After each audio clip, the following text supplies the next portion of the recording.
ہمارے معاشرے میں طلاق کی وبا بہت زیادہ پھیلتی جا رہی ہے۔ آئے دن طلاق کی خبریں آتی ہیں کہ جناب فلاں کو طلاق ہو گئی، فلاں نے طلاق دے دی۔ چاہے غلطی عورت کی ہو تو شوہر طلاق دینے کے لیے تیار ہوتا ہے، غلطی مرد کی ہو تو عورت طلاق کا مطالبہ شروع کر دیتی ہے۔ دونوں میں سے کوئی بھی مسئلے کو بہتر انداز میں حل کرنے کی کوشش نہیں کرتا۔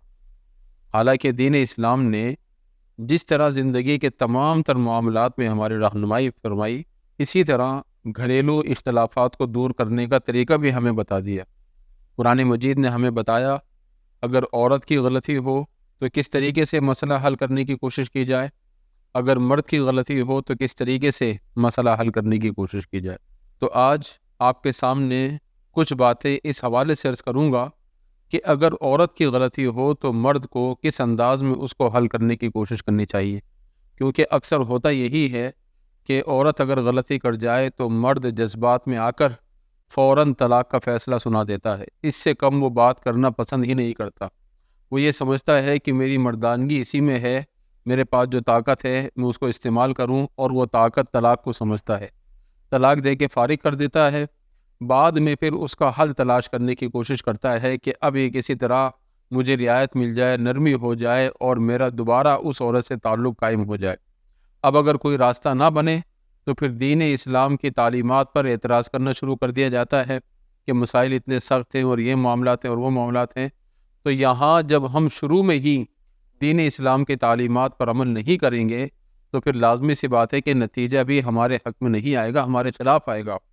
تو یہاں اس بات کو سمجھ لیں کہ اگر میاں بیوی کے درمیان اختلاف ہو جائے اور غلطی بیوی کی ہو تو قرآن مجید کس طریقے سے اس مسئلے کو حل کرنے کا ہمیں حکم دیتا ہے اور ہمیں کیا تعلیم دیتا ہے۔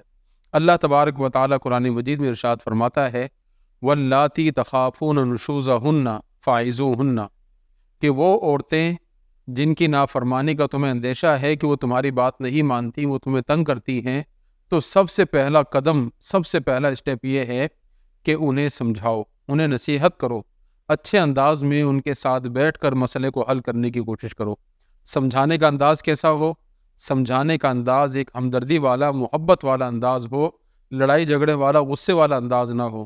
شوہر یہ سمجھ کر نہ سمجھائے کہ میں اس سے بہتر ہوں، میں بڑا ہوں تو اس کو میری بات ماننی چاہیے، نہیں، ایک دوستانہ ماحول میں مسئلے کو حل کرنے کی کوشش کی جائے۔ بعض اوقات ایسا بھی ہوتا ہے کہ شوہر جو سمجھاتا ہے وہ زبانی طور پر تو کہہ رہا ہوتا ہے کہ میں تمہیں سمجھا رہا ہوں، لیکن لہجہ اور انداز ایسا ہوتا ہے کہ اس میں بھی دھمکی چھپی ہوئی ہوتی ہے کہ میری بات کو سمجھ جاؤ، میں تمہیں سمجھا رہا ہوں، اگر تم نہیں سمجھو گی تو اس کا نتیجہ اچھا نہیں ہوگا۔ اس طرح کے جملے، اس طرح کی باتیں کہی جاتی ہیں، حالانکہ یہ قطعی طور پر درست نہیں۔ سمجھانے کا طریقہ، نصیحت کا طریقہ یہ ہے کہ بیٹھ کر ایک دوسرے کی گفتگو کو اچھے انداز میں سنا جائے اور بہتر ماحول میں مسئلے کو حل کرنے کی کوشش کی جائے۔ اور پوری کوشش کرنے کے باوجود اگر عورت نہ سمجھے تو پھر قرآن مجید نے ہمیں دوسرا قدم اٹھانے کا حکم دیا۔ دوسرا قدم کیا ہے؟ قرآن مجید میں اللہ تبارک و تعالی نے فرمایا وَاهْجُرُوهُنَّ فِي الْمَضَاجِعِ، اب ایسا کرو کہ ان خواتین کو، اپنی بیویوں کو علیحدہ کر دو، ان سے الگ سونا شروع کر دو، ان کا بستر الگ کر دو۔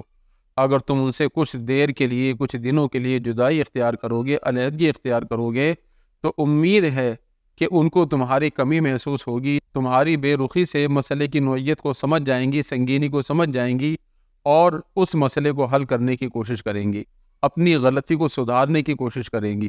تو اس لیے فرمایا کہ ان سے کچھ دنوں کے لیے علیحدہ ہو جاؤ۔ اگر یہاں بھی مسئلہ حل نہ ہو، علیحدہ ہو کر بھی دیکھ لیا، پھر بھی مسئلہ حل نہیں ہو رہا، عورت اپنی غلطی پر ڈٹی ہوئی ہے، تو پھر ہمیں تیسرا قدم اٹھانے کا حکم دیا۔ اللہ رب العالمین فرماتا ہے وَاضْرِبُوهُنَّ، اب ایسا کرو کہ انہیں تھوڑا بہت مار لو، مارنے کی اجازت ہے، لیکن یہ مارنا کب ہوگا؟ یہ دیکھا جائے گا کہ مسئلہ کس نوعیت کا ہے۔ ایسا نہیں کہ ذرا سی بات پر مارنا شروع کر دیا جائے کہ میں اس کو سمجھا چکا ہوں پھر بھی نہیں مانتی، میں نے بات چیت بند کر دی پھر بھی نہیں مانتی، اب تو میں ماروں گا، نہیں۔ مسئلے کی سنگینی اگر ایسی ہے کہ وہاں مارنا بنتا ہے تو پھر مارا جائے، چھوٹی چھوٹی باتوں پر مارنے کی اجازت نہیں ہے۔ اور جہاں مارنے کی اجازت ہے، مارنے کا حکم قرآن مجید میں دیا، وہاں بھی مارنے میں احتیاط کرنے کا حکم ہے کہ اگر حد سے زیادہ مارا تو قیامت کے دن اس کا حساب رب کی بارگاہ میں دینا پڑے گا۔ علماء یہ فرماتے ہیں کہ ایک آدھ ہلکا سا تھپڑ لگا دیا جائے یا مسواک جیسی ڈنڈی ہو، اس سے ہلکی سی ضرب لگا دی جائے، ایک آدھ ضرب، اس سے زیادہ مارنے کی اجازت نہیں ہے۔ تو اندازہ لگا سکتے ہیں کہ قرآن مجید نے عورت کو مارنے کی کس قدر اجازت دی ہے۔ اس سے زیادہ اگر کوئی کوشش کرے گا یا قدم اٹھائے گا تو پھر اس کو بروز محشر اس کا حساب رب کی بارگاہ میں دینا پڑے گا۔ اور یہ میں پہلے عرض کر چکا ہوں کہ ہر غلطی پر مارنے کی اجازت نہیں، غلطی کی نوعیت کو دیکھا جائے گا، اس کی سنگینی کو دیکھا جائے گا، اس کے بعد ہی یہ اجازت مل سکتی ہے۔ اب یہ تین حل قرآن مجید نے ہمیں بتا دیے۔ یہ تین حل وہ ہیں، ایک بند کمرے کے اندر ان کے ذریعے مسئلہ حل کیا جا سکتا ہے۔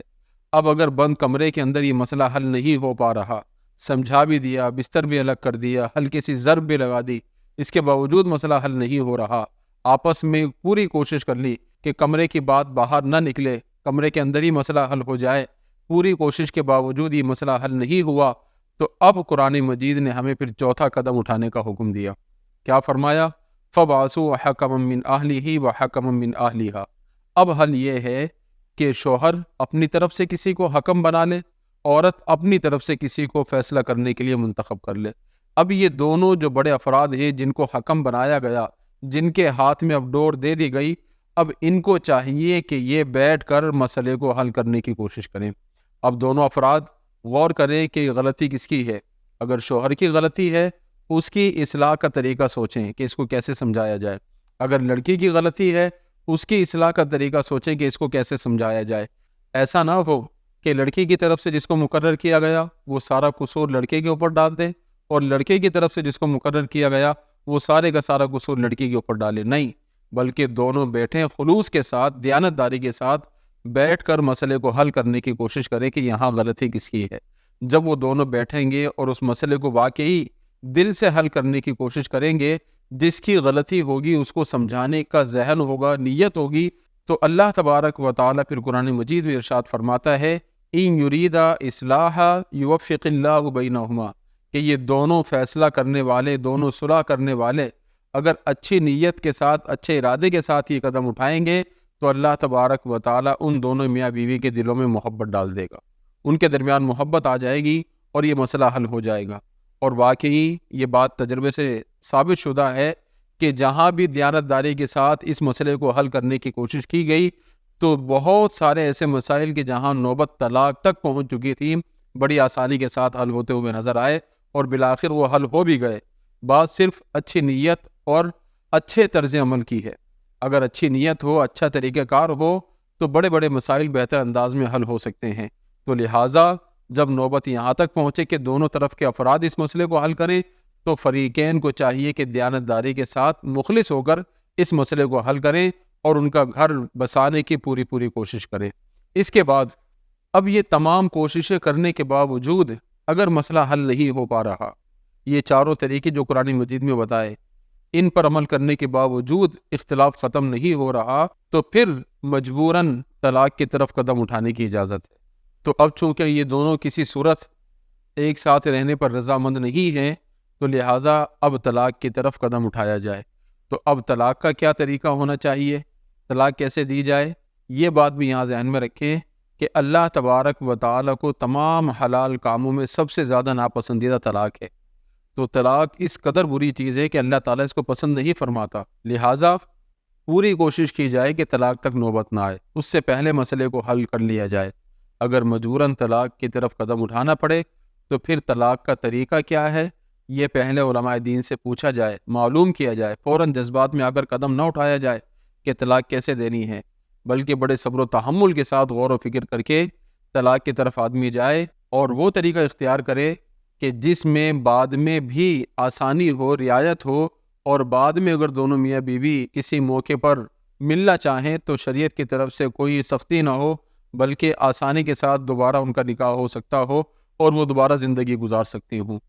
طلاق کا طریقہ کار کیا ہے، کس طریقے سے دینی ہے، یہ تمام چیزیں انشاءاللہ پھر کسی موقع پر کسی ویڈیو میں بیان کی جائیں گی، تاکہ ہمیں معلوم ہو کہ دین اسلام طلاق دینے کا کیا طریقہ بتاتا ہے۔ اگر اس طریقے سے طلاق دیں گے تو انشاءاللہ پریشانی نہیں ہوگی۔ تو اللہ رب العزت کی بارگاہ میں دعا ہے کہ خالق کائنات ہم سب کو اپنے تمام تر معاملات کو بہتر انداز میں لے کر چلنے کی توفیق عطا فرمائے، اختلافات کو اچھے طریقے سے حل کرنے کی توفیق عطا فرمائے، اور اللہ رب العالمین ہمیں اپنی زندگی کے تمام تر معاملات اسلامی تعلیمات کے مطابق سر انجام دینے کی توفیق عطا فرمائے۔ آمین۔